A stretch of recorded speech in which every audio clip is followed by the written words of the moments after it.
farmhouse. Stop the cap. What we have here is our makeshift brooder. It's just a tub. It's a 34 by 20 by 15, a 120 quart, 114 liter tub.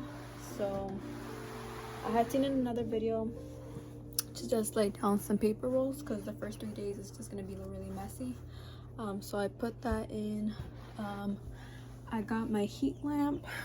It's a 250 watt incandescent heat lamp. This is from Home Depot, and originally it was like $24, but it came out to $10.97 plus tax, $12. So it's pretty big. This is how it looks. So we have this. I have the pine wood pet bedding already. Supposedly you do that on day 3. If my husband comes, he can tell me like, no, let's just go with the pet bedding or whatnot. But I was reading, and you should set up the heat lamp and get it ready before putting the chicks in. So that's what I'm trying to do right now.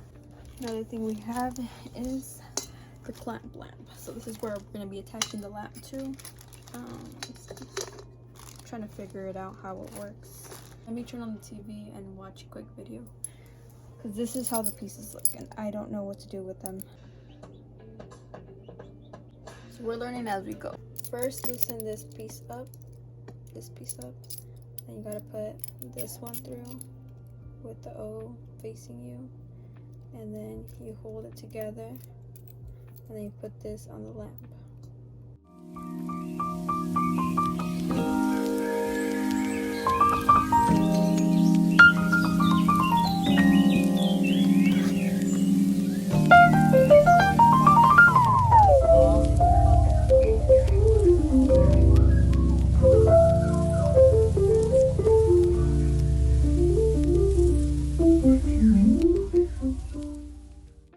Ain't that pretty?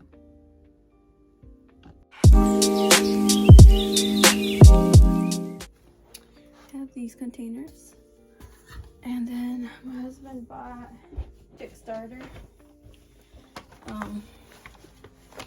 I was watching videos that they don't need to necessarily eat the first couple 72 hours because they eat all of the stuff inside the egg, like the blood, the membrane, and that will keep them fed for about 3 days or 72 hours. But yeah, we have this for water. I'm still thinking about putting rocks so they don't drown. I just gotta find some rocks, and we got this. Oh, my husband bought it at Aunt Jan yesterday. This is a chick starter. We've got how much did he get? He got 2 pounds, almost 3 pounds, I think. This was like Aunt Jan, $4.39. I think that should be fine. I mean, to me it looks fine. I don't know. This is how it's looking so far. As you can see it. Heat lamp. So my husband was reading out that a red lamp is better because it helps them from nipping at each other, so they won't be pecking at each other, because the bright light makes them do that. So hopefully we do see that in this process. I'm gonna try to find some rocks for this water. We're taking the lid and we're cutting out a hole, and what we're gonna do is we're gonna put mesh wire, this little chicken fencing, whatever it is. We're gonna put it right on top so the chickens can't come out, but yet still allowing the air to come in. All right. So what we did first and foremost, we went ahead and lined it up with some tape. You can go ahead and use a marker and a ruler. We did this, and then with the tape there, we went ahead and cut it with a regular box cutter. Easy to cut. It was easy material to cut through. This one we got it at Walmart. What was it like? $20? Yeah. Now what I'm gonna do is I'm gonna go ahead and take the drill, and I'm putting in drill bit, small one, just small enough so that I could fit a zip tie. Small little zip ties, thin ones, just enough to loop it in and lock it down. All right. So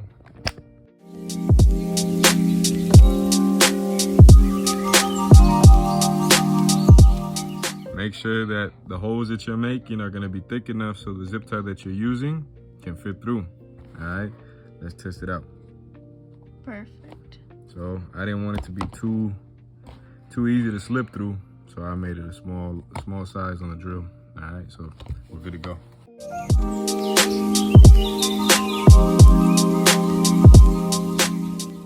All right, next part of the process is getting you some mesh wire. All right, this is what it looks like. This is the one that we chose, okay? For no specific reason, it's just the best value, okay? This is small squares, all right? You can get bigger squares so that way it's not so tiny and you can actually maybe fit your hand or fit something in if you need to. Like if you want to put a bowl or something, you want to put some food, you don't have to take off the lid, you can just put it right through. But we got this one. This is a 4 foot by 5 foot mesh opening, 1/4 inch squares, 23 gauge wire.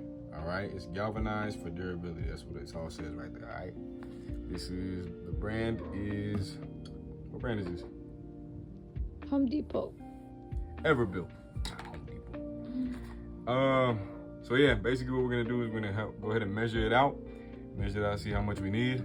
Then we're gonna cut it with some wire cutters.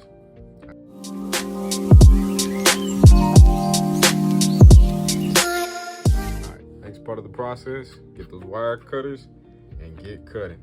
All right, we already marked it up. Now we're just cutting all the way through. Get you some gloves. These are the ones that I like. I get these off of Granger, Helix, Hex Armor, the 1071. These are real nice. All right. Get you some. They sponsor us too. Yes, sir. All right.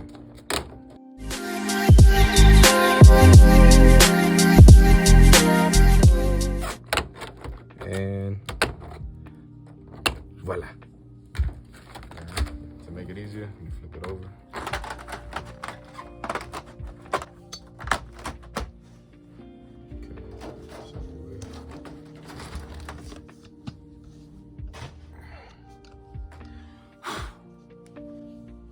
Okay, so now that you have your wire down, now's the time when you're gonna zip tie. Okay.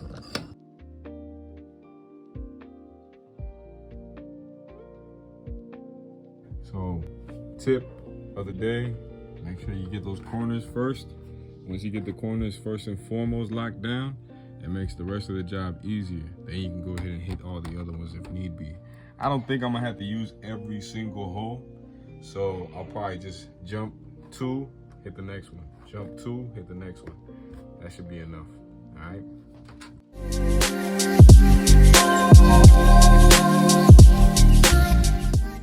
And if you need to know what type of zip ties I'm using the Power 1 First, all right? Or Power First, not sure what they're called. Just some that I came across, okay? Regular, these are 5.9 inch, all right?